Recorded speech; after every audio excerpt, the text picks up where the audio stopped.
Hey neighbor, welcome back to ARTV. My name is John and it's time for a review of the fourth studio album, High Road, by the pop, electro-pop, and at times rock artist that's dipped her toes into many different genres, Kesha. This is a review that I was looking forward to doing, and it's a collaborative review with Spectrum Pulse. If you haven't checked out his channel already, he talks about music, movies, art, and culture. He also is the host of the Billboard Breakdown series over on its own channel, and if you want to subscribe to Mark, then check out the top link down below. We're going to talk about the highs and lows of this record, the expectations that we had, where they met, did we enjoy the record as a whole? Let's get into it. Alright Mark, so it's about time we finally made this happen. We've been talking about Kesha and our love of Kesha's early material for a long time, especially in a time when it wasn't exactly popular to be upfront about your enjoyment of Kesha's music. What exactly drew you to her in the first place? I'll be honest, for a long time I just could not stand her stuff. I was one of those haters initially back in 2010, 2011. I did not get on board immediately. But coming around to, I think it was 2011 with Cannibal, I really hopped on board. Warrior really grabbed me when she embraced more punk elements. And when she started getting dirtier and weirder and more experimental, it was such a great naturalistic fit for her. And going from there, she was also putting out fantastic pop music. I will say that Rainbow was a slight step down from Warrior. I'm one of those people who believes that. But at the same time, I think Rainbow suggested a bright new future coming for Kesha, and it was still one of the best albums of 2017. So High Road, her new record here, it's taking on a little bit more of a classic Kesha sound, Kesha dollar sign sound even sometimes. There's even a Kesha with a dollar sign feature on the record. And it's kind of a melding of worlds, it seems like, in terms of production choices. There are some ballads that definitely leave a sting, some guitars in the mix as well, but also some electro-pop moments that are going to be reminiscent of, say, 2010, 2011, 2012. What are you thinking overall as far as like the production and the sound of this record, Mark? It's a mess. I hate being the one to say this because part of Kesha's appeal is that she's always been a little messy, but it's been messy in a punk sense, where it was raw, there was that little undercurrent of distortion, and got a little bit more edgy in your face. With High Road, a lot of that punk element seems to be completely gone. When the guitars are here, they're acoustic. When the beats are here, they're a lot smoother, and they don't really blend with a lot of her vocal pickups, which feel very much against the front of the mix. It's this awkward situation where I want to like these songs more, but I gotta be honest, some of the producers here, they deliver subpar work, and I noticed some of these issues with mixing and mastering going back to Rainbow, but it's a lot worse here. And this new guy, Stint, she brought on board, I'm not a fan whatsoever.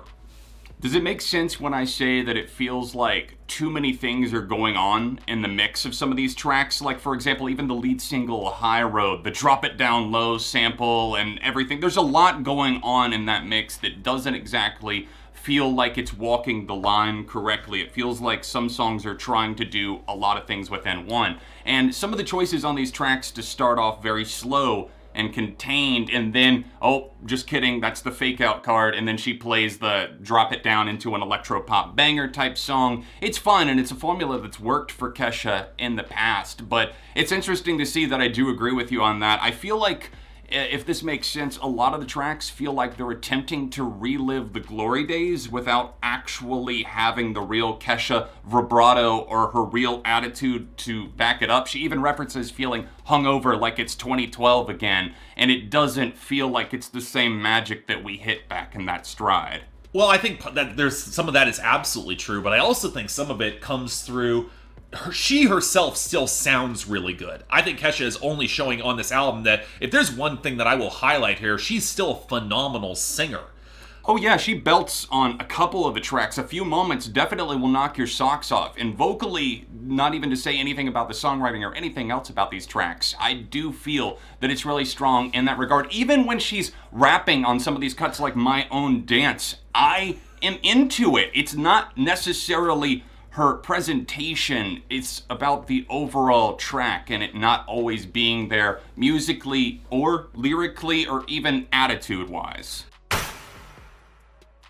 Time to move into the heart of the track list to talk about some of the specific moments that really worked and I guess didn't work for us. I'll start off on a positive note. I only heard 2 singles before that record because it's generally my rule of thumb, and those were Raising Hell, and then the track with Sturgill Simpson, and then of course Rabel and Brian Wilson of Beach Boys fame as well. I really enjoyed Resentment. Raising Hell I was a little indifferent on, so I guess my feelings were a little bit meh going into it. I wasn't sure what to expect, but then I played the record for the first time, and I will say that starting off by listening to the censored version of the record was not the best choice. It kind of felt like a wolf that had had its voice box removed, if that makes sense. You can't let the wolf howl, and all I was hearing was like, okay, what was she saying there? And then I heard the explicit version. It hit a little bit harder. My Own Dance is a song that I would highlight as one of my favorites on the record because it does a good job of bringing back Kesha's attitude without it feeling forced. And the whole "don't circumcise my circumstance" line really worked for me. I don't know. That's one of those groovers, one of those dance floor movers that I could really sink my teeth into. I would agree with that song. I think it's got some swing to it. I think that she was able to lean into it pretty effectively. I like Raising Hell a fair bit. I think I like the flip of some of the religious iconography that she will then subvert a little bit more. I think Tonight's a bit of a mess. It sounds like Sleazy Part 2. That was a bad foot to open up the album on. It sounds like it's trying to drop itself into something serious, perhaps even a little bit gospel tinged at first. And then it moves into whatever it is. Well, here's the thing. It's trying to sound sloppy, but the key thing is that Kesha, when she's always tried to sound sloppy before, there was craftsmanship beneath it. This sounds genuinely a little sloppy, and there's a way of making that work, and I'm not sure it does. Going a little bit further, I think Shadow was impressive until you realize it's reusing a lot of the same chord progressions as Rainbow. Yeah, and in terms of chord progressions, I don't know if you noticed, but I thought the track after that, Honey, that muted intro, sounded a lot like Say It Ain't So by Weezer. Maybe that was just my ear, but that cycled throughout the entire song, and it felt like it went nowhere. I felt like we were running in circles, and the song, in terms of its theme as well, it's talking about breaking the girl code. Obviously, there was some cheating that happened, and now she's essentially saying that, my man is only getting with you to get back at me. And the story just feels like something that I've heard so many times, and I don't really feel that Kesha brings her own unique attitude or flair or that Kesha-ism to it. It doesn't make the song pop, and instead, we get that chorus that feels drowned out with the extra backing vocals that don't allow Kesha to shine or really give her sense of attitude at all. I'm going to be a little bit more charitable to that song. That one actually it feels like an early 2000s R&B track. And I think once you get into that sort of vibe and you just know that there's going to be a bunch of girl parties that will embrace this wholeheartedly. Another side issue with this album, this should not have been dropped in January. This is a May, June, July project, and that's another reason why I think Kemosabe's getting her left out to rot. Different story. But this ties into an issue of sequencing. When you come from Honey, and then you go into Cowboy Blues and Resentment, it's all over the place. That's one of the biggest notes that I had about this record, and I'm glad that you brought that up. That is a huge issue with this record. Kind of a shame because those songs are really good, and they're like, this was always Kesha has always had some great mid-album ballads that kind of come out of nowhere and bring things down a little bit. Wonderland, she did it. I want to say Hungover on Animal. Like, she's had moments where she's brought it back, and I appreciate that. But then you go from those to those horrible sounding horns on that song. Which one was the one? Little Bit of Love? Little Bit of Love. Worst song on the album. It sounds like an AJR song. I thought it sounded like a Katy Perry song. That was my personal takeaway from it. It feels like something out of 2012, and I guess on my side of things, I am a little more forgiving to this track, but again, definitely not a top tier quality song. It feels very stuck in a different time frame. Now, granted, it gets a little better from there. I like the chiptune influence on Birthday Suit. That was cute. It grew on me. It was annoying at first, but when Kesha gets a little bit more cute, you get some good moments. I think that song was okay. get what Kinky was trying to do, but it... Can we do without that intro, though, on that song? The intro was cringy. I agree with you there. But at the same time, it's also the sort of song that honestly wasn't as kinky as I was expecting. It kind of reminded me of when Rihanna did S&M, and I'm like, this is not sexy. And right, this is what people who watch 50 Shades of Grey think is like the most extreme stuff in the entire world. And the thing is, Kesha used to be transgressive. She used to be the sort of person who would push things and push that envelope a little bit more uncomfortable. And I think I can tie that into some of the punk side. And so when that vanished, I don't know what happened here. The song that I think we'll both have a fun opinion on, because I think we're going to diverge on this, the Potato Song. Okay, let me start first on this one, just so I don't have any convoluted thoughts. I genuinely can't stand this song. I do not like this song. The tuba that loops on this track drives me insane. And the la-da-da-da-da, I can't get it out of my head, but it's a bad kind of earworm. I mean, a fucking tuba loop on this track, Mark. I don't know. I kind of really like it, and I will say why. There was a Canadian song called I'm an Albatross, and it's got a very similar... Kesha's lo-fi vocals on that song is very similar to that affectation, and the song is dumb as hell. And really, across this project, that is a pretty persistent immaturity that runs through it. It feels childlike, and... For that song kind of starts to swing around a little bit. I'm like, okay, it's childlike, it's stupid, I can appreciate it in that regard. But it's a similar way you get the same sort of childlike sweetness that comes through on BFFs. Yes, okay, I can agree with you there. You mentioned the sweetness there earlier. That might be my favorite song on the album. I really like that track. It's a genuine showing of friendship that I didn't feel was forced or cheesy at all. You can really tell that her and Rabel are very close friends, and they sound great together on this track.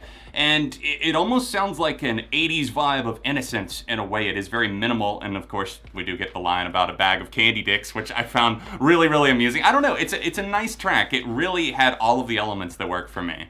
I agree with you there. I don't think it's my favorite. I think that's still Resentment, because that actually had some maturity behind it. But you also saw some of that maturity on Father-Daughter Dance, which was... I don't think the climax sticks the landing, because I think that's an issue of production. But I do think in terms of confronting the emptiness you feel when you're like... She never knew her father... But she feels that there is something there that's been missing for a long time. She doesn't even know how to contextualize it. And that's an emotional heft that is really credibly well done. And for Kesha, she's like about 5 years older than us. And I'm sitting there and I'm like, you know what? If you dial into that maturity a little bit more, instead of replaying a lost childhood, I think this album might have hit a little bit more strongly. I think my biggest takeaway, and a good way to kind of wrap up my thoughts on the entire record, is to say that this record does feel like a step backwards for me after Rainbow, which was very forward-thinking. And while I do love Warrior, I think that Rainbow, even for me personally, was a step up from that. I enjoyed it even more. And this just feels like an over-reliance on tropes that have worked for her in the past. So rather than artistic growth, we see a bit of an artistic stalemate or even some confusion. As far as what fans want from her, this was billed as a return to fun album. And it's not that I don't want fun moments from her, because God knows I love Let 'Em Talk from the last record and songs like that in that vein. So good. But some of the most fun moments here don't feel as fun to me. I think this is an issue where she got screwed a little bit by the label. Overall for me, I'm just gonna go ahead and throw out a rating for this. I'm feeling a light 3 out of 5. I guess a decent 3 out of 5. What are you thinking, Mark? I hate to say it, but for me it's a 6 out of 10. Like, I wanted to love this. I genuinely did, but going back to it even this morning, just to make sure I had another full listen, I'm like, this is not sticking. Like, it's not as strong. It's not... It feels like it's trying to reach for something, and it doesn't know what it's reaching for. And I wish that... I kind of wish he had not even bothered, like, trying to go back to the basics. Like, I want to see you continue to create and get weirder. You have a diehard fan base who will stick with you and watch you do it. I'm on board. You're having your Kesha cruise. You're doing that again. Like, you don't have to continue to play to that audience, because they'll stick with you, like, time in and time out. So again, I feel like it's a missed opportunity. If you made it to the end of the review, you're one of the real ones. Thank you so much for watching. Drop a like on this video, and don't forget to subscribe to Mark's channel. It's Spectrum Pulse. He also hosts Billboard Breakdown. It is linked in the description down below, or else on screen here. If you want to check me out on social media, all of the links that you see here can be found in the description down below. More videos, including another Kesha review right here, and I'll see you soon for more on ARTV.